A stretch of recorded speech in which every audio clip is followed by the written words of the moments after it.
समन्ता चक्रवालेषु अत्रा गच्छन्तु देवता सद्धम्मं मुनि राजस्य सुनन्तु सग्गे मुक्खदम्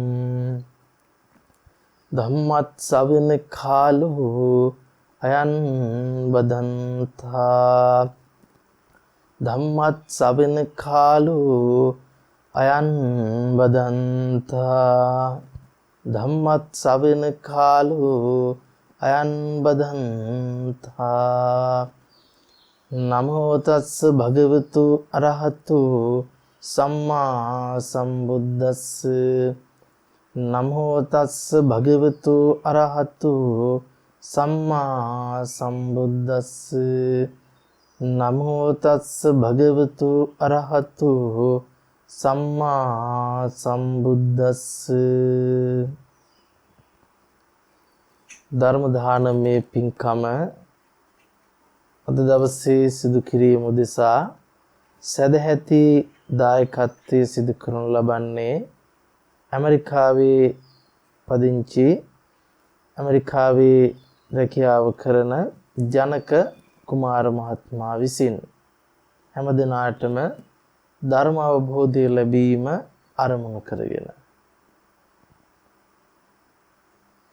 නිතරම ධර්මය ශ්‍රවණය කරන පිරිස විසින් ශාසනික ප්‍රතිපදාව ඇතුලේ භාවනාව පිළිබඳව කතා කරනවා. භාවනාව පිළිබඳ කතා කරනකොට කෙනෙකු තුල ඇති වෙන්න පුළුවන්කම තියෙනවා භාවනාව කරලා ඒ භාවනාව තුලින් අපිට පුළුවන්කම ලැබෙයි බුද්ධ ශාසනය ඇතුලේ සම්මා දිට්ඨි නුවණ පහළ කරගන්න කියලා. එතකොට භාවනාව අපි පනවන්නේ සම්මා සමාධිය සහ සම්මා සතිය පැත්තට. ආර්ය අෂ්ටාංගික මාර්ගය පිළිබඳව අපි විමර්ශනය කරලා බැලුවොත් අපිට පැහැදිලිවම පේනවා සම්මා දිට්ඨියෙන් ආරම්භ වෙලා සම්මා සමාධියෙන් අවසන් වෙන මාර්ගයක් තමයි ආර්ය අෂ්ටාංගික මාර්ගයේ විදිහට බුදුරජාණන් වහන්සේ පෙන්වන්නේ. අපිට සම්මා සමාධියෙන් පටන් අරගෙන සතිය පිහිටවලා ඒ සතිය තුල නුවණ වඩලා සම්මා දිට්ඨි නුවණට එන විදිහක් නෙවෙයි අපිට ශාසනික ප්‍රතිපදාව තුල පෙන්වුම් කරන්නේ. ඒකට විශේෂ හේතුවක් තියෙනවා. අපි භාවනාවක් කියලා කියන්නේ යම් දැක්මක් ඇතිව ඒ දැක්මට අනුකූලව අරමුණෙහි විදර්ශනා නුවණ පහළ කරගෙන සිද්ධ කරන දෙයක් තමයි ශාසනීය පැත්තෙන් ගත්තොත්. නමුත් භාවනාව කියන එක අපිට මේ ශාසනයේ පමණක් නෙවෙයි අන්‍ය ශාසනවලත් දැක ගන්නට පුළුවන්කම තියෙනවා. අන්‍ය ශාසන කියලා කියන්නේ බුද්ධ ශාසනයෙන් බැහැර වූ ශාසනවල. බුද්ධ ශාසනයෙන් බැහැරව යෝගී ශාසනවල යෝගීවරු අපිට දකින්න ලැබෙනවා. ඕන් හුස්ම මූලික කරගෙන ශරීරය මූලික කරගෙන සිත මූලික කරගෙන කසින මණ්ඩල මූලික කරගෙන භාවනා ක්‍රමවල නිරත වෙනවා. නමුත් ඒ නිරත වෙන ඇත්තන්ට අන්‍ය ශාසනය ඇතුලේ චතුරාර්ය සත්‍ය පිළිබඳ නුවණක් නැහැ. චතුරාර්ය සත්‍ය පිළිබඳ ඥානයක් නැහැ. අපි කවුරු හරි කියනවා නම් ඒ අන්‍ය ශාසනයක අන්‍ය වූ කෙනෙක් චතුරාර්ය සත්‍ය පිළිබඳ නුවණකින් තොරව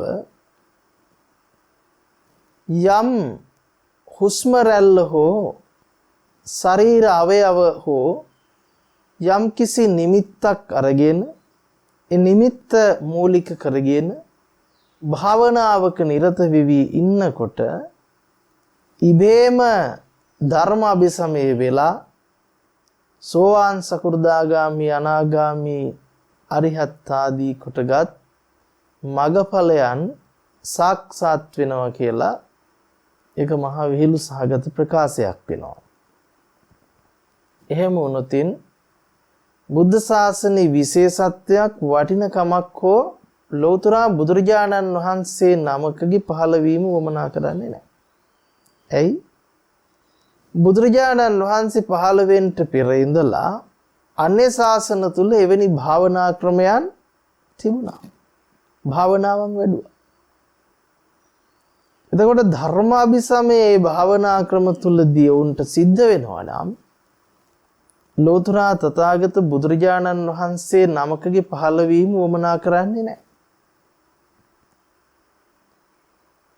ආනන්ද හාමුදුරුව බුදුරජාණන් වහන්සේට ප්‍රකාශ කරනකොට ස්වාමීනි භාග්‍යවතුන් වහන්සේ මේ ශාසනයේ හරියඩක්ම කල්යාණ මිත්‍රයා මත පවතිනවා කියලා බුදුරජාණන් වහන්සේ ප්‍රකාශ කරන්නේ ආනන්දේ එහෙම කියන්න එපා. ශාසනයේ හරියඩක් නෙවෙයි මේ ශාසනයේ සහ මුලින්ම පවතින්නේ කල්යාණ මිත්‍ර සම්පත්තිය මත. එහෙනම් මේ බුද්ධ ශාසනය තුල කල්යාණ මිත්‍රයා කියලා කියන්නේ චතුරාර්ය සත්‍ය පිළිබඳව කියලා දෙන මිත්‍රයා. ශාසනය ඇතුලේ කල්යාණ ධර්මය කියලා කියන්නේ චතුරාර්ය සත්‍ය පිළිබඳ ධර්මය. සම්මා දිට්ඨි නුවණ පහළ කරන්නට පුළුවන් දැක්ම. එතකොට අපි පැහැදිලි කරගන්න වෙනවා මේ බුද්ධ ශාසනය අපිට පහළ වෙච්ච පළවෙනිම කල්යාණ මිත්‍රාණන් වහන්සේ වෙන්නේ ලෝතර තථාගත බුදුරජාණන් වහන්සේ. තර මේ ශාසනයේ ලෝතර බුදුරජාණන් වහන්සේ නමකට ඇර තව කිසිම කෙනෙකුට මේ බුද්ධ ශාසනය ඇතුලේ ඒ ධර්ම මාර්ගය තනියෙන් අවබෝධ කරන්න බෑ. එතකොට ධර්මය තනියෙන් අවබෝධ කරන්න බෑ. අවබෝධ කරගත්ත ධර්මය තථාගත බුදුරජාණන් වහන්සේ දේශනා කරනකොට තමයි යම් කිසි කෙනෙකුට ඒ දර්ශනේ පහළ වෙලා ඒ දැක්ම පහළ වෙලා ඒ නුවණ පහළ වෙලා චතුරාර්ය සත්‍ය අවබෝධය ලබන්නේ. අන්න ඒ විදිහට මේ ශාසනයේ අවසාන පුරුක දක්වාම කල්යාණ මිත්‍ර සේවනය මත තමයි සද්ධර්මයේ ශ්‍රවණය වෙන්නේ. ඒ තුල තමයි යෝනිසෝ මනසිකාරයේ පහළ වෙලා ධර්මයේ අධර්මයේ මොකද්ද කියලා තෝරා අරගෙන ධම්මානුධම්ම පටිපදාවට අවතීර්ණ වෙන්නේ. එහෙමනම් ඒ කල්යාණ මිත්‍ර ඇසුරක් නැතුව බුද්ධ ශාසනය තුල ඇසුරක් නැතුව යම් කිසි කෙනෙක් අපි හිතමුකෝ යෝගාවචර වෙලා කියලා. කල්යාණ මිත්‍ර ඇසුරක් නැහැ.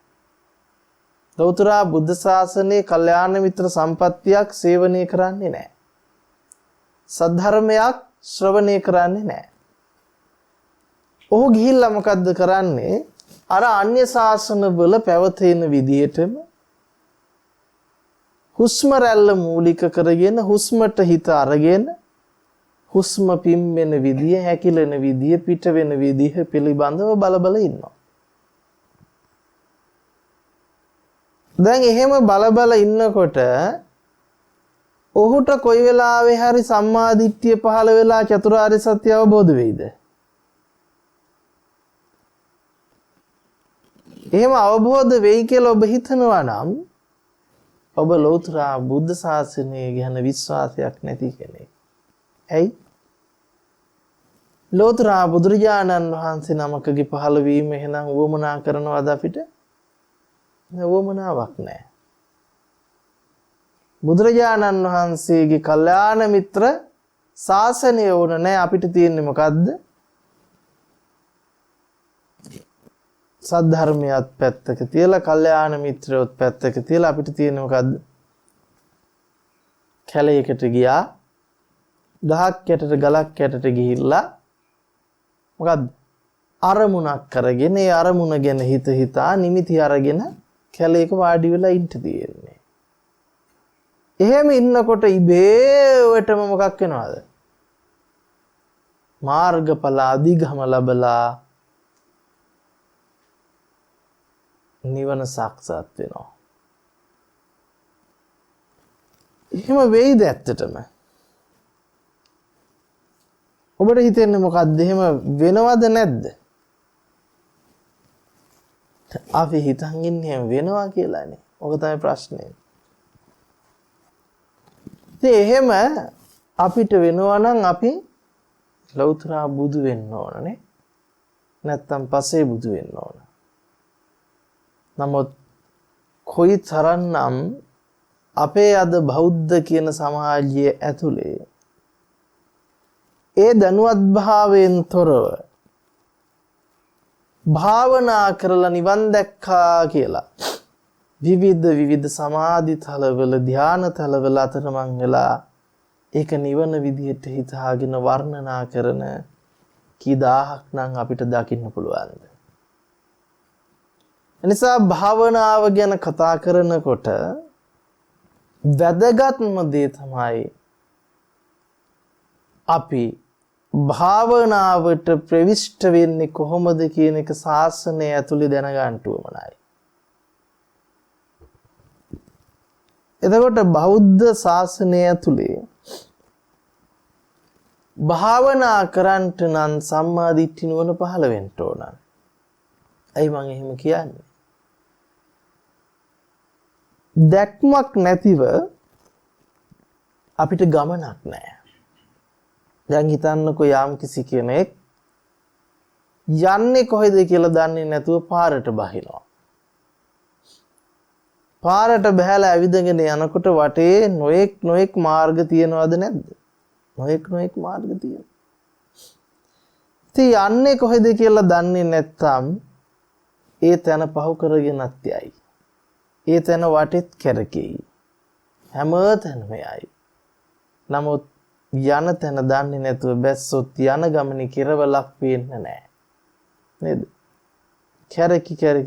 කැරකි යාම පමණයි කරන්ට වෙන්නේ.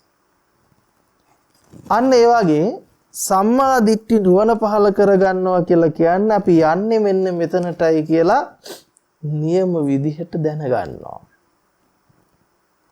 යන්න තියෙන මාර්ගය මෙන්න මේකයි කියලා පිරිසිදු නිවැරදි දැක්මක් ඇති කරගන්නවා. අන්නේ නිවැරදි දැක්ම ඇති කරගෙනයි බුද්ධ ශාසනයේ භාවනා මාර්ගයක් තුල හික්මෙන්ට උවමනා කරන්නේ. එතකොට සම්මා දිට්ඨි නුවණ පහළ වීම කියන තැනදී අපි මතක තියාගන්න උවමනයි. ඒ නිවැරදි දැක්ම ශාසනය ඇතුලේ පහළ වෙන්න නම් සතර සෝතාපට්ටි අංග 4ක් පූර්ණ වෙන්න ඕන.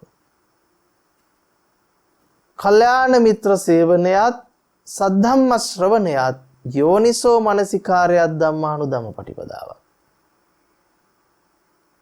තොර කල්යාණ මිත්‍රය අසුරු කළ සද්ධර්මයේ ශ්‍රවණය කරනකොට අපිට මොකක් වෙනවද? යෝනිසෝ මනසිකාරය පහළ වෙනවා. නුවණ පහළ වෙනවා මෙන්න මේකයි කියලා. අන්නේ නුවණ තුලින් තමයි ඔහු ධර්ම අධර්ම පටිපදාවනේ ධම්මානුධම්ම ධර්මයේ මොකද්ද අධර්මයේ මොකද්ද කියලා තෝරා අරගෙන ගමන් කළ යුතු ප්‍රතිපදාව මෙන්න මේකයි කියලා දැක්මකටපත් වෙනවා. අන්නේ දැක්මට අපි කියනවා සම්මා දිට්ඨි නුවණ කියලා. ඒ සම්මා දිට්ඨි නුවණින් යුක්ත ශාසනය තුල මාර්ගය මොකද්ද කියලා දැනගත් කෙනා තමයි භාවනාවට සුදුසු වෙන්නේ. නොදැනගත් කෙනා කරන භාවනාව මොකක් වෙනවද? ඒක චතුරාර්ය සත්‍ය මාර්ගයක් වෙන්නේ නැහැ. ඒක අන්‍ය මාර්ගයක්ම වෙනවා. එතකොට කෙනෙකුට හිතෙන්න පුළුවන් එහෙනම් මොකටද මෙච්චර භාවනා පන්ති තියෙන්නේ? එහෙනම් මෙච්චර මොකටද භාවනා වැඩසටහන් තියෙන්නේ? තියෙන්න පුළුවන්. සමාධි වඩන්න, ධ්‍යාන වඩන්න, විවිධ අධිමානසික හැකියාවන් උපද්දව ගන්න නේද? ඒ වගේ දේවල් උදෙසා භාවනාව ප්‍රගුණ කරන අය ඕන තරම් ඉන්නවා. අපි අයට කියන යෝගීවරු. එවැනි ක්‍රම අනුගමනය කළේ බුදුරජාණන් වහන්සේ 15 වෙනිට පෙර ඉඳලාමයිනේ. ආලාර කාලාමලා, උද්දකලාම පුත්‍රලා, නිගණ්ඨනාථ පුත්තලා, අපි සට් ශාස්ත්‍රවරු කියලා අහලා තියෙනවා. ඉතින් මේ විදිහට හැමෝම විවිධ භාවනා ක්‍රම ප්‍රගුණ කරපු ඇත්තෝ. අපි එතකොට නිතරම තේරුම් ගන්නට උවමනයි අපි භාවනාවක් තුල හික්මනකොට භාවනාව ප්‍රගුණ කරනකොට දැනගන්න ඕන කාරණාවක් තියෙනවා. ඒ දැනගන්න ඕන කාරණාව තමයි භාවනාවට සුදුස්සෙක් වෙන්නේ කොහොමද කියලා. ශාසන ප්‍රතිපදාව ඇතුලේ. එතකොට ශාසන ප්‍රතිපදාව ඇතුලේ භාවනාවට සුදුස්සෙක් වෙන්නේ සම්මා දිට්ඨියටපත් වුණු කෙනෙක්. එතකොට හිතෙන්න පුළුවන් අන්‍ය කෙනෙකුට භාවනා කරන්න බැරිද? කරන්න පුළුවන්. නමුත් ඒ භාවනාව තුළ මොකක් වෙනවද? ඒ භාවනාව තුළ උට සමාධිය වැඩෙන්න පුළුවන්. නමුත් තමුන් තේරුම් අරගෙන ඉන්න ඕනේ සමාධිය කියලා කියන්නේ චතුරාර්ය සත්‍ය අවබෝධ කරන මාර්ගය නොවන බව. නමුත් යම් කිසි කෙනෙක් මේ කාම ලෝකයේ තුල කාමුක අදහස් වලින් පෝෂණය වෙවි ඉන්නවට වඩා යම් ධ්‍යාන භාවනාවක් තුල හික්මනකොට උට කාම ලෝකෙන් හිත මිදෙනවා. හිත සමාධිමත් වෙනවා. ඒතර කාම ලෝකෙන් මිදුණු සමාධිමත් හිතකින් ධර්මයේ ශ්‍රවණය කිරීම තුලදී උට ධර්ම අවබෝධය පහසු කරන්න පුළුවන්. ධර්ම අවබෝධය පහසු වෙන්න පුළුවන්.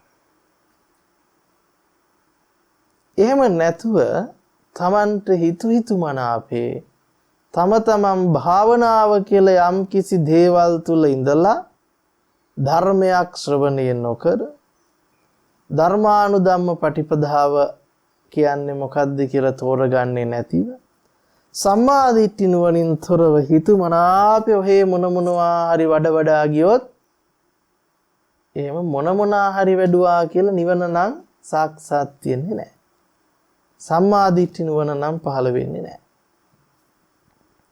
ඉතින් එහෙම පහළ වෙනවා නම් මේ මහා ධර්මස්කන්ධයක් භාග්‍යවතුන් වහන්සේට දේශනා කරන්නට උවමනාවක් නැහැ. එහෙනම් මොකද්ද කියන්නේ?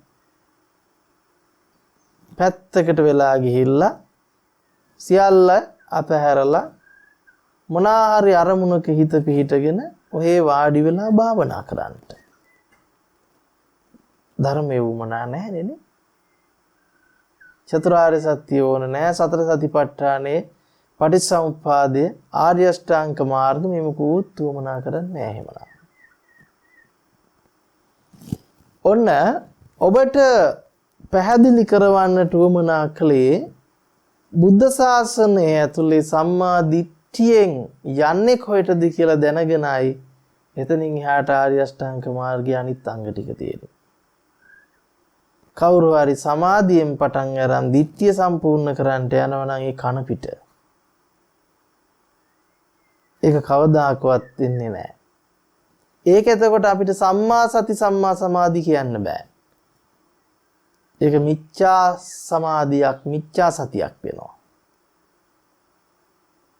අපි හිතමුකෝ අපේ හිත හොඳට සංවර වෙලා අරමුණේ හිත පිහිටලා අපි හිතමු කසින මණ්ඩලයක් දිහා බලන් ඉන්නකොට කසින මණ්ඩලය තුල සිත පිහිටලා අපිට ඒ කසින තුලින් ධානයක් වැඩිලා දැන් ඒ ධානමත් සිතට අපි කියනවාද සම්මා සමාධි සිතක් කියලා? බෑ, එහෙම කියන්න බෑ. සම්මා සමාධිය ඇති වෙන්නේ ආර්ය අෂ්ටාංග මාර්ගය තුලින් පමණයි. මොකද ඒකත් ලෝකයේ තුලම රැඳෙන එකක් විතරයි. ලෝකයේ තුල සම්මා වෙන මාර්ගයක් නැහැ. ලෝකයේ ඇතුලේ තියෙන සම්පූර්ණයෙන්ම ලෝකයේ තුල රැඳෙන අවිද්‍යාපච්චය සංඛාරා. එතකොට ඔහු ඒ වඩන්නේ මොකුත් නෙවෙයි අවිද්‍යාපච්චය ආනිජ්ජාභි සංඛාරා. උපේක්ෂා වඩන්නේ. ඉතින් ඒ මාර්ගය බෝසතාණන් වහන්සේ ආලාර කාලාම උද්දකලාම පුත්‍රලා ළඟ වඩපු මාර්ගය වෙනවා. ඒක පුළුවන් තනියෙන් අපිට වඩා ගන්න. ගුරු උපදේශයකින් තොරව ඒක වඩන්න පුළුවන් වෙයි. අරමුණක හිත පිහිටවගෙන. එහෙමනම් මේ බුද්ධ ශාසනය ඇතුලේ අපිට සතර සතිපට්ඨානයේ විදියට ප ဋ ාණ හතරක් පෙන්නනවා නේද? කායානුපස්සනා, වේදනානුපස්සනා, චිත්තානුපස්සනාව සහ ධම්මානුපස්සනාව. එතකොට අපිට මේ විදිහට ඒ කයේ කයානුව බලන්න, හිතේ හිතානුව බලන්න, වේදනාවේ වේදනාව අනුව බලන්න, ධර්මයන්ගේ ධර්මයන් අනුව බලන්ට නම් මූලික වශයෙන් චතුරාර්ය සත්‍ය පිළිබඳ නුවණ වමනා කරනවා. දැන් අපි හිතමු ඔන්න අපි චතුරාර්ය සත්‍ය පිළිබඳ මොකුත් දේශනා නොකර, චතුරාර්ය සත්‍ය පිළිබඳ කතාවත් කරන්නේ නැතිව කෙනෙකුට කියනවා කායානුපස්සනාවේ ආනාපානසතිය වඩන්න ඉන්න. එයා බුදුබණ දන්නේ නැහැ. කිසිම ධම්ම අවබෝධයක් ඔහුට නැහැ. අපි ඇවිල්ලා මොකද්ද කරන්නේ? ඔහුට කියනවා එයා හුස්ම රැල්ලට කායානුපස්සනාවේ ආනාපාන පබ්බේ වඩන්න කතා කරනවා. ඇවිල්ලා අපි කියනවා කැලේකට එන්න, නිදහස් ස්ථානයකට එන්න, හිස් තැනකට, හිස් ස්ථානයකට, ජන ශූන්‍ය තැනකට ඇවිල්ලා ඔයා වාඩි වෙන්න. කොන්ද කෙලින් කරලා ඔයා ඔහොම වාඩි වෙන්න. ඔයා කය ඍජුව තියාගෙන වාඩි වෙලා නාසයේ කෙරවලේ හුස්ම රැල්ල පිහිටවන්න. ඔයා නාසයේ කෙරවලේ හුස්ම රැල්ල පිහිටවගෙන ඒ හුස්ම වැටෙන විදිහ දිහා බලාගෙන ඉන්න කියනවා. ඒ හුස්ම රැල්ල වැටෙන විදිහ ඔයාට ප්‍රකට වෙන දිහා ඔයා බලන් ඉන්න. ඔයා දීර්ඝ වශයෙන් හුස්ම වැටෙනවා නම් ඒක දීර්ඝ වශයෙන් කියලා හිතා ඉන්න. ඔයාට කෙටි වශයෙන් හුස්ම වැටෙනවා නම් ඔයා කෙටි වශයෙන් කියලා හිතා ඉන්න. ඔයාට මධ්‍යම වශයෙන් හුස්ම වැටෙනවා නම් ඔයා මධ්‍යම වශයෙන් කියලා හිතා ඉන්න. ඔයා ඔහොම හුස්ම රැල්ල ගැන හිතා වාසය කරන්න. එම වාසය කර කර යනකොට ඔයාගේ හුස්ම රැල්ල සියුම් වෙලා ගිහිල්ලා හුස්ම රැල්ල ගන්නවා නැති වෙනවා කියලා හොයා ඉන්නකොට ආට එක වෙලාවක හුස්ම නතර වෙලා යයි. අන්න එතකොට ඔයාට ආනාපාන සතිය හොඳට වැඩිලා. එතනින් එහාට ඔයාට නිවන හම්බ වෙයි කියලා අපි ඔන්න කියනවා කෙනෙකුට.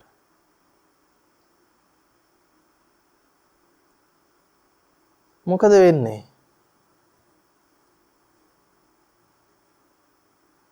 එතකොට නිවන හම්බ වෙනවද? චතුරාර්ය සත්‍ය පිළිබඳ ඥානය පහළ වෙනවද? ඒ පහළ වෙනවා කියනවනේ ඇතිවීම නැතිවීම දැකලා. හුස්ම රැල්ල ඇති වුණා නැති වුණා. ඒක බල ඉන්නකොට යාට අනිත්‍ය වැඩෙනවා ඇයි? ඇති වෙන හැටි නැති වෙන හැටි.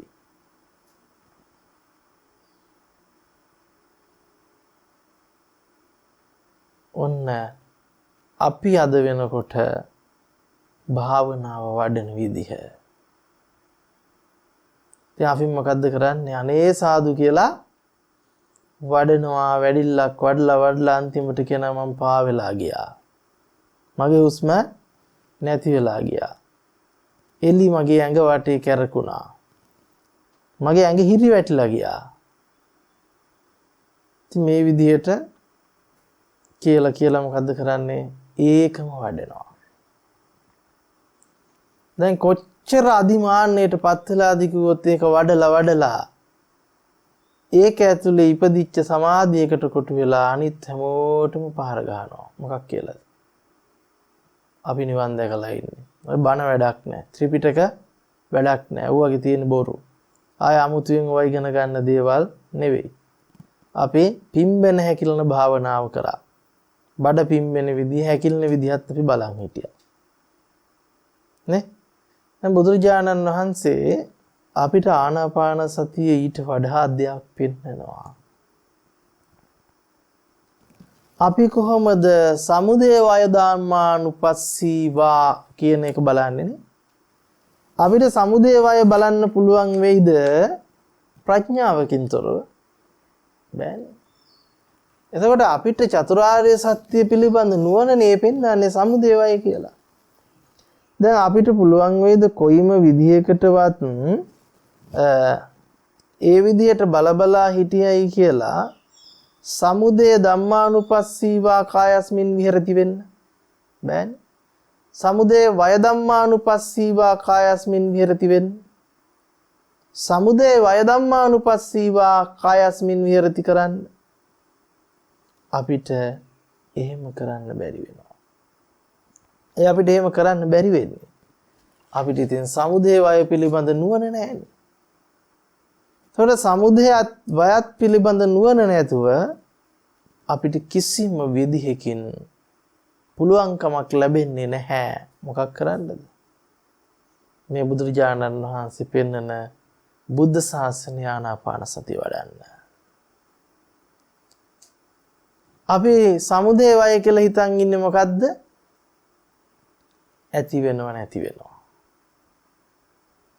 එහෙනම් හරිම ලේසි බුදුරජාණන් වහන්සේට සාරාංශික කල්ප ලක්ෂ ගණනාවක් මුළුල්ලේ පාරමිතා ධර්මයන් පූර්ණේ කරලා මේ මහා සාගරයක් වැනි ගැඹුරු සියුම් ධර්ම ඥානයක් ස්වයම්බූ ඥාණයෙන් පහළ කරගෙන ලෝකයට අවබෝධ කරවන්න ඕන නැහැ. බුදුරජාණන් වහන්සේ උපමා දෙන්න උවමනක් නැහනේ. ගද මහ පොළොවේ වැලිත් එක්ක බලනකොට නිය පිටට ගත්ත පුංචි වැලි ටික වගේ ප්‍රමාණයක් ධර්ම අභිසමය කරන්න කියලා. මහා සාගරයේ ජලයත් එක්ක බලනකොට ඒකේ ජල බිඳුවක් දෙකක් තරම් ප්‍රමාණයක් ධර්ම අවබෝධ කරන්න කියලා. නේද? ඉතින් මේ විදිහේ උපමා වලින් පෙන්වන්න උවමනා නැහැ. හරි ලේසි. මොකද්ද? කිසිම නුවණක් ඥානයක් මුකුත් ඕන නැහැ. බාඩි වුණා හුස්ම දිහා බලන් හිටියා නිවනට ගියා. හුස්ම ගන්නකොට ගත්ත එක නෙවෙයි පිට කරන්නේ, ගන්නව නැති වෙනවා, ගන්නව නැති වෙනවා නේ. එහෙම බලා ඉන්නකොට මොකක් වෙනවද? නිවනට යනවා. ඒ නිසා අපි රැවටිච්ච තැන ගැන, අපි අනවබෝධයට පත්විච්ච තැන ගැන අවබෝධ කරගන්න ඕමනයි. නැත්තම් අපි ඔහේ භාවනාව විදියට විවිධ විදිහේ දේවල් අතරමං වෙනවා. අපි හොඳට මතක තියාගන්න ඕමනයි මේ භාවනා ඇතුලේ අපිට අහුවෙන වචනයක් තියෙනවා. අපිට පෙන්වන්නේ දැන් අපි බලමු සතර සතිපට්ඨානේ කායානුපස්සනාව ඇතුලේ ආනාපාන පබ්බේ තුල ආනාපාන සති භාවනාව තුල පුංචි විස්තරයක් අරගෙන අපි පොඩ්ඩක් මේක පැහැදිලි කරගන්න බලමු. ඉද බික්කවේ බික්කෝ අරඤ්‍යගතෝ වා රුක්කමූලගතෝ වා ශුඤ්ඤාගාරගතෝ වා නිසීදති පල්ලංකං ආභුජිත්වා උජුංඛායම් පනිදාය පරිමුඛං සතින් උපට්ඨපිත්වා. සෝ සතෝ වාස්ස සති සතෝ පස්ස සති දීගං වා අසසන්තෝ දීගං අසසාමීති පජානාති දීගං වා පස්සසන්තෝ දීගං පස්සසාමීති පජානාති. එතකොට ඔන්න රස්සං වා අසසන්තෝ රස්සං අස්සසාමීති පජානාති. ඊළඟට අපිට පෙන්නනවා මෙන්න මෙතන පැහැදිලිවම මේ අස්සසාමීති පජානාති පස්සසාමීති පජානාති මේ හැමතැනම අපිට පෙන්නනවා පජානාති කියලා වචනයක්. මොකද්ද මේ පජානාති කියලා කියන්නේ?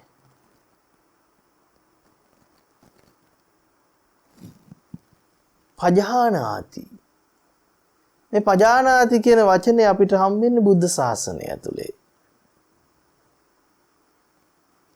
අපි අහලා ඇති ඥානාති විඥානාති පජානාති.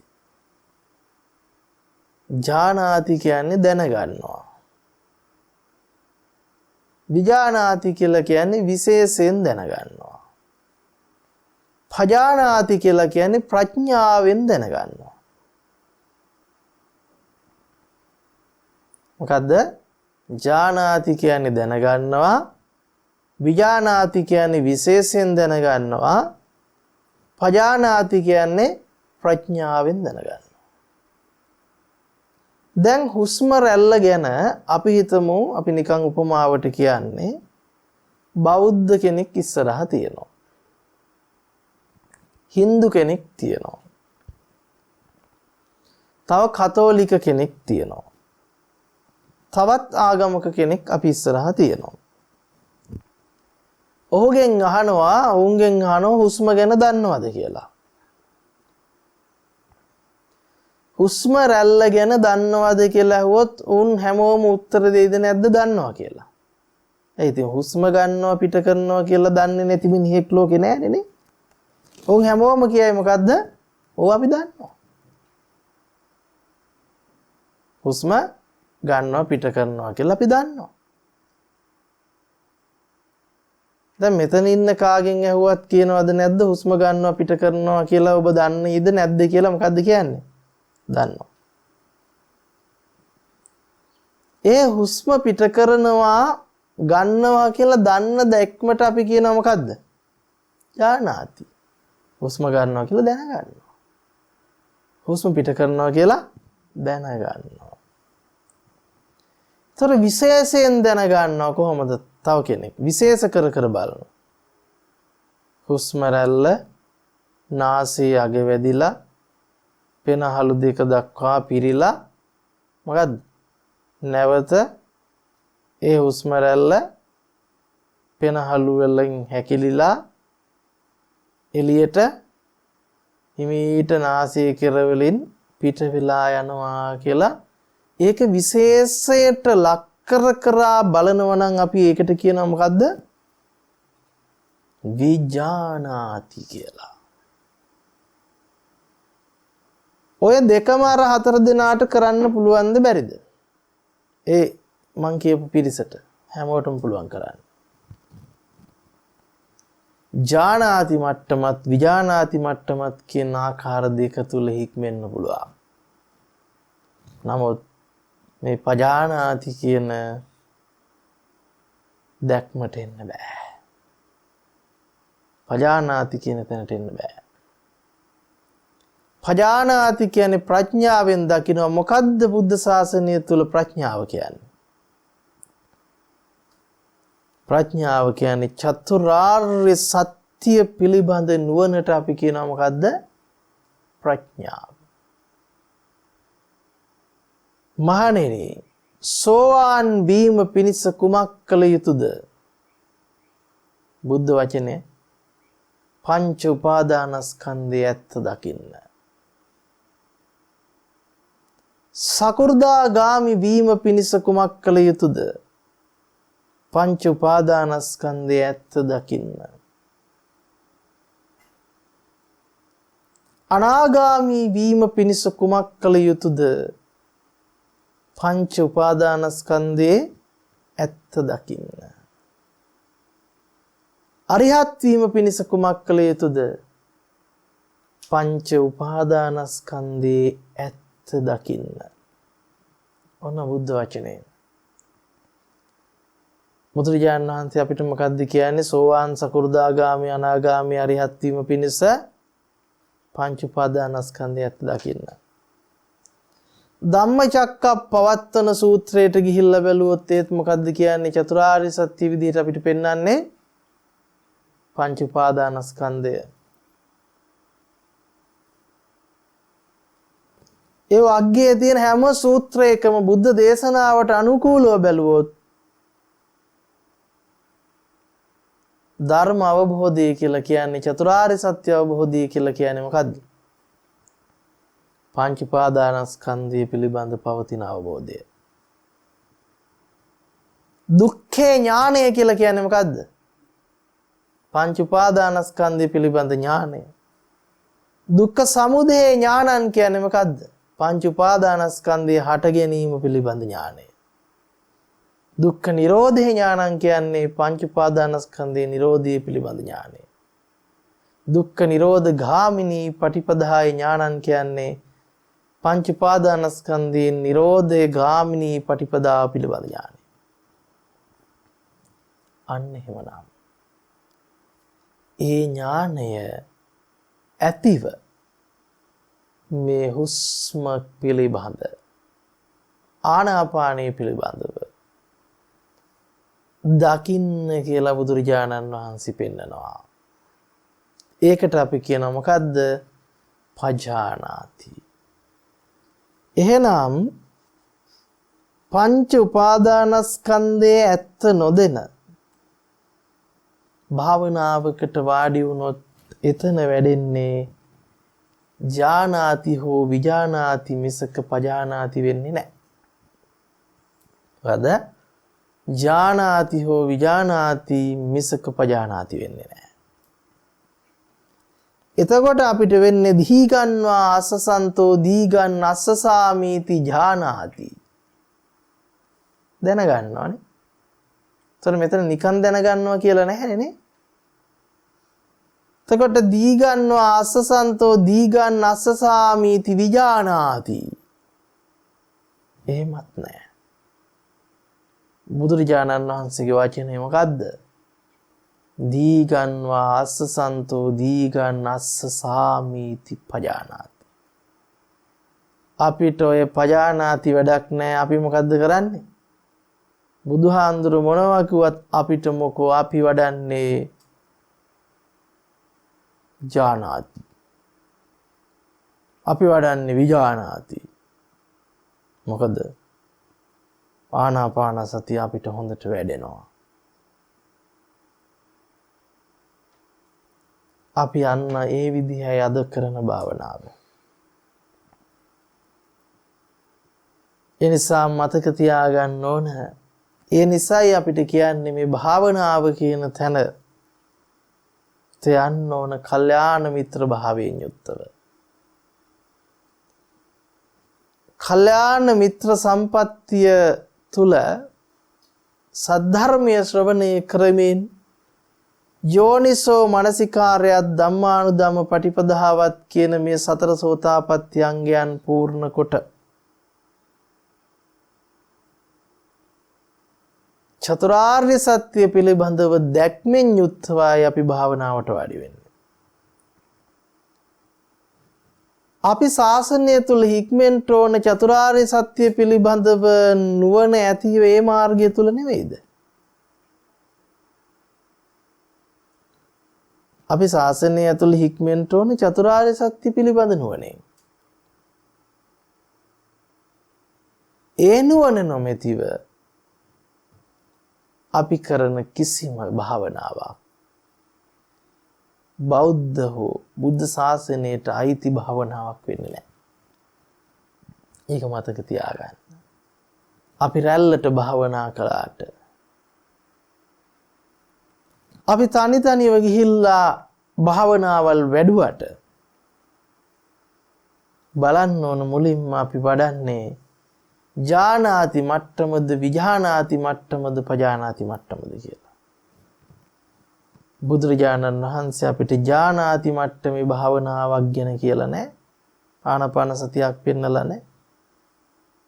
විජානාති මට්ටමේ ආනාපාන සතියක් පෙන්නලා නැහැ.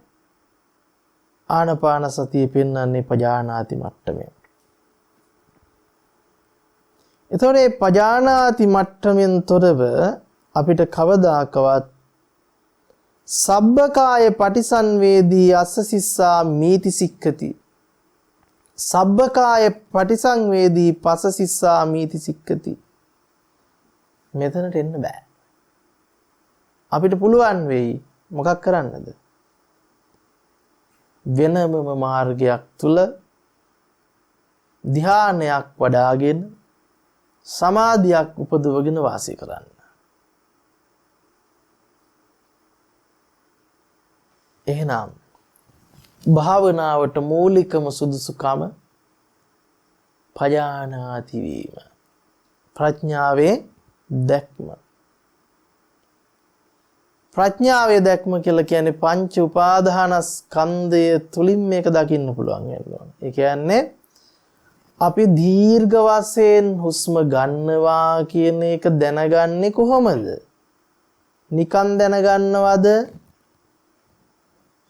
විශේෂ කර කර ඔක්සිජන් යන්නේ මෙන්න මේ විදිහට නාල දිගේ යන්නේ පෙනහළු කුහරයට යන්නේ ගියාම පෙනහල්ල පිම්බෙනවා කියලා දැනගන්න එකද? ආයි පෙනහල්ලෙන් ඉවතට එනකොට පෙනහල්ල හැකිලිලා මොකද්ද? පෙනහළු කූඩුවෙන් එළියට ඇවිල්ලා නාසය දිගේ නැවත එළියට යනවා හිමීට කියලා දැනගන්න එකද? ගත්තේ ඔක්සිජන් දැම්මේ කාබන් ඩයොක්සයිඩ් කියලා දැනගන්න එකද? නෑ. ඒවට අපි කියන විජානාති මට්ටම. ඒ දෙකමයි අයිති විඥානයේ දැක්මට. ඒ දෙකමයි අයිති විඥානයේ මට්ටමට. ඉතින් නැත්තම් අපිට වෛද්‍ය විද්‍යාව ආධාරණ කෙනෙකුට බුදුදහම පැත්තක තියලා ඔහු දන්නවද නැද්ද හුස්ම රැල්ල එන විදිය සකස් වෙන විදිය ඇතුලේ තියෙන විදිය ගබඩා වෙන විදිය ඒ හුස්ම රැල්ල මොකද්ද? ඔක්සිජන් ටික ලේවලට අරගෙන රුධිර සංසරණ පද්ධතියට යවලා එතනින් එහාට මොනා කරන විදිහද? කාබන් ඩයොක්සයිඩ් විදියට අනිත් ටික එළියට පෙරලා ඉවත් කරන විදිහ මේ සියලු දේ පිළිබඳව දැක්ම කාට තියනවද? වෛද්‍ය විද්‍යාව පිළිබඳ ඒ හුස්ම පිළිබඳ හදාරපු කෙනෙකුට හසල දැනුමක් තියෙනවා. එතකොට ඒ කියන්නා වූ හසල දැනුමෙන් ඔහුට චතුරාර්ය සත්‍ය අවබෝධ වුණාද? නෑනේ. අපි එතකොට බලන්න ඕන මේ බුදුරජාණන් වහන්සේ පෙන්වන දර්ශනය එහෙම අපිට සුළුපටු විදිහට නේද? සාමාන්‍ය ලෝක විවහාරයේ තියෙන දෙයක් විදිහට අපිට කියන්න බෑ. එහෙම කියන්න බෑ. මේ ධර්මයේ පෙර නොවෙසු විරුද්ධම. තොර මේ ආනාපාන සතිය බුදුරජාණන් වහන්සේ දේශනා කරන්නට කලින් කිසිවෙකු දැනගෙන ඉන්න බෑ. පජානාති මට්ටම. ජානාති මට්ටමේ ආනාපාන සතිය ඕන තරම් තියෙන්න පුළුවන්. විජානාති මට්ටමේ ආනාපාන සතිය ඕන තරම් අන්නේ ශාසනවල තියෙන්න පුළුවන්. නමුත් පජානාති මට්ටමෙන් ආනාපාන සතිය ප්‍රගුණ කිරීම තියෙන්න පුළුවන් කමක් නැහැ නේද? එහෙනම් පජානාති කියන්නේ අපි හුස්ම රැල්ල පිළිබඳව චතුරාර්ය සත්‍ය පිළිබඳ නුවණින් දකින්න ඕන. හුස්ම රැල්ල පිළිබඳව චතුරාර්ය සත්‍ය පිළිබඳ නුවණ තියෙන්න ඕන. මොකද මේක අයිති වෙන්නේ මොන භාවනාවකටද? කායගත සති භාවනාවකට. අපි හිතන් ඉන්නවා නම් නාසයේ හුස්ම රැල්ල වදිනවා කියලා මොකද්ද වෙන්නේ?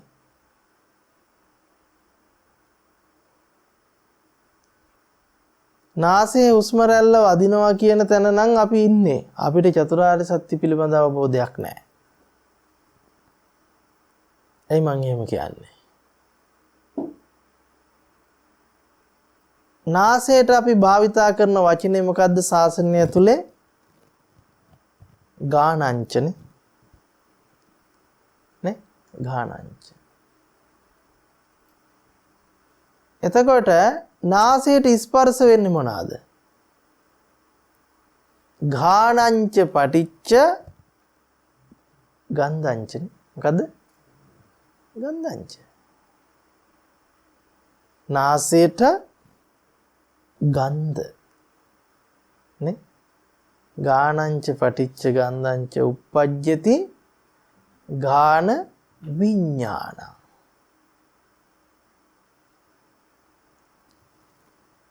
එතකොට ඇත්තටම දැන් අපි මේ ආනාපානය දාලා තියෙන්නේ කායගත සති භාවනාවකටද එහෙම නැත්නම් වෙන කොටසකටද? ආනාපාන සතිය කායගත සති භාවනාව. එහෙනම් මේ අපි සම්පූර්ණයෙන්ම තේරුම් ගන්න වෙනවා මේ හුස්ම රැල්ල ගන්නවා පිට කරනවා කියනකොට නුවණ නැති කෙනාට නහයක්මයි මතක් වෙන්නේ. නහය වදිනවා කියලාමයි හිතෙන්නේ. ඉතින් නහය පොට්ටබ්බය ස්පර්ශ වෙන්න පුළුවන්. කායංච පටිච්ච පොට්ටබ්බ. එහෙනම් කයට මිසක පොට්ටබ්බේ නාසයට පොට්ටබ්බයක් නෑ. එතකොට බලන්න මේ ප්‍රඥාව හරි සියුම් ප්‍රඥාවක්. ඒක සාමාන්‍ය ලෝකයාට සම්මාදිට්ඨි නුවණින් තොරව මේ ප්‍රඥාව වැටහෙන්නේ නැහැ. ඔහුට එහෙම් පිටින්ම සක්කාය දිට්ඨිය ඉඳලා භාවනාව කරන්නේ කොහොමද? කෙලින් ඉඳගෙන වාඩි වෙච්ච මගේ නහය අග හුස්ම වදිනවා. මං හුස්ම ගන්නවා මං හුස්ම පිට කරනවා කියන තැනින් තමයි ඔහු භාවනාවට වාඩි වෙන්නේ. නේද? සම්මා දිට්ඨි නුවණ පහල කරගත්ත කෙනා දකින්නවා මොකද්ද? මේ හුස්ම ගන්නවා පිට කරනවා කියලා දැනගන්නේ විඥානයේ නාම රූප අධ්‍යක්ීමක් විදිහට. මොකද ඔහුට නාම රූප පරිච්ඡේද ඥානය ඉපදිලා තියෙනවා. නාම රූප පිළිබඳ විඥානයේ පිළිබඳ ඥානය තියෙනවා. කොටින්ම කිව්ව පංච උපාදානස්කන්ධ පිළිබඳ ඥානය තියෙනවා. හුස්ම ගන්නවා කියලා දැනගන්නවා නම් දැනගන්නේ විඥානයෙන්. නමුත් අඥානවන්ත අන්‍ය ශාසනයේ චතුරාර්ය සත්‍ය පිළිබඳ නුවණ නැති කෙනා හිතනවා නාහේ කෙරවලේ වදින නිසායි දැනගන්නේ කියලා. ඔහුට සක්කාය දිට්ඨිය දුර වෙනවද? ඔහුට සක්කාය දිට්ඨිය දුර වෙන්නේ නැහැ. ඔහුට එහෙම් පිටින්ම පුජ්‍යලයකගේ හුස්ම ගැනීමේ පිට කිරීමේ ක්‍රියාවලියක් මුණ ගැහෙන්නේ. නම ප්‍රඥාවන්තයා දන්නවා මොකද්ද? හුස්ම ගන්නවා කියලා දැනගන්නකොට ඒ දැන ගැනීම විඥානයේ නාම රූප අධ්‍යක්ීමක්. මේ වෙලාවේ හුස්ම ගන්නවා කියලා දැනගන්න සිත මම මේ කියන්නේ කෙටියෙන්. දීර්ඝ වශයෙන් අපිට පුංචි දේශනාවක මේක විස්තර කරන්න බෑ. හුස්ම ගන්නවා කියලා දැනගන්න සිත මේ වෙලාවේ හේතු ප්‍රත්‍යයෙන් සකස් වෙච්ච ධර්මයක්. අතීතෙන් ආපු නැති අනාගතයට යන්නේ නැති වර්තමානයේ නිට්ටය වශයෙන් පැනවිය නොහැකි විඥානයේ නාම රූප අධ්‍යක්ීමක්. ඔන්න ඔහුට පුළුවන්කම තියෙනවා මේ සකල ආස්වාස කාය කියන්නේ මොකද්ද කියලා හොඳටම මොකද්ද කරන්න? ඒක පිළිබඳ විදර්ශනා නුවණ පහල කරගන්න. කියන්නේ ඔහුට අර ඕලාරික වශයෙන් තියෙන ආස්වාස කය සංහිඳවන්න පුළුවන්. නේ? පාස්වාස කාය සංහිඳවමින් හික්මෙන්න පුළුවන්කම තියෙනවා. සබ්බ කාය පටිසන්වේදී පස්ස සිස්සා මීති සික්කති පස්සම් භයං කාය සංකාරං. අන්න පස්සම් භයං කාය සංකාරං අස්ස සිස්සා මීති සික්කති. පස්සම් භයං කාය සංඛාරම් පස්සසිස්සාමීති සික්කති. ඔහුට තිබුණා නම් ඕලාරික වශයෙන් සත්වයේ පුජ්‍යලේ වාඩි වෙලා ඉඳගෙන හුස්ම ගන්නවා පිට කරනවා කියන කාය සංඛාරය. නේද? අන්නේ සංස්කාරයේ සංසිඳවන්නට පුළුවන් නුවණ ඔහුට පහළ වෙනවා. ඔහු දැනගන්නවා මොකද්ද?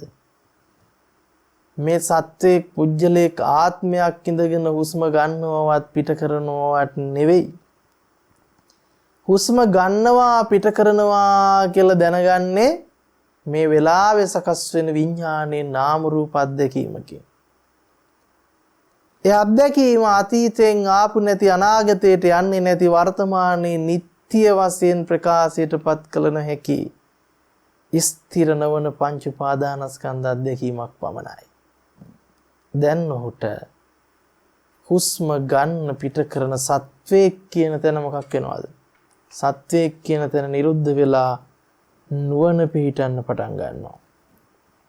ඒ නුවණ හරියට මොන වගේද? ඒ නුවණ මොන වගේ නුවණක්ද? බොහොම සියුම් නුවණක්. ඒක පුදුමාකාර ප්‍රඥා ගෝචර නුවණක්.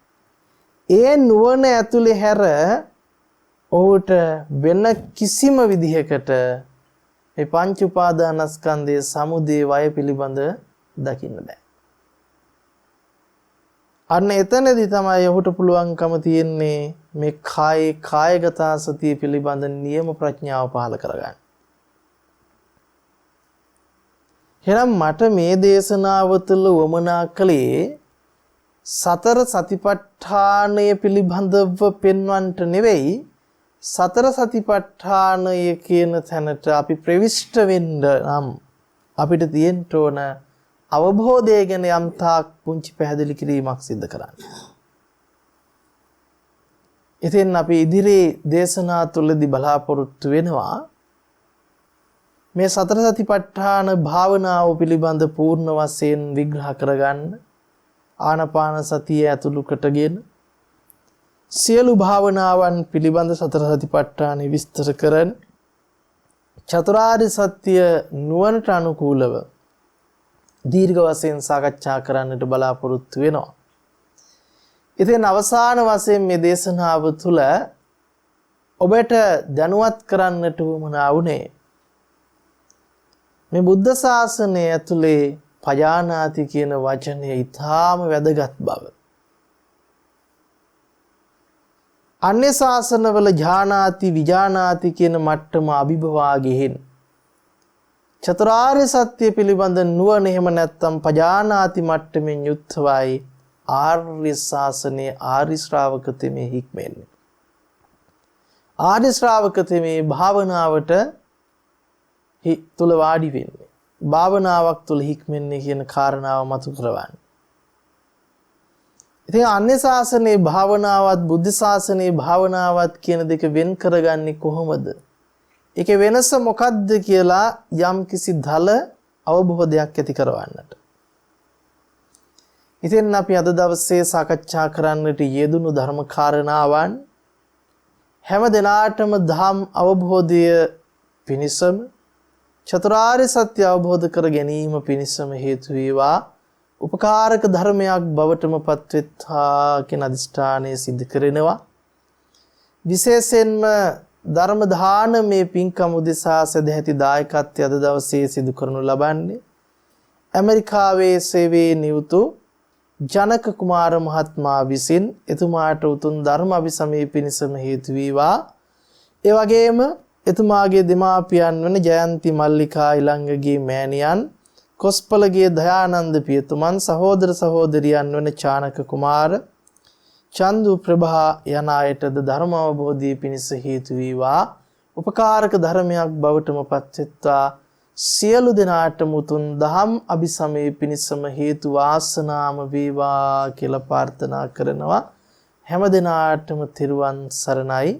යහපතක්ම විත්වා.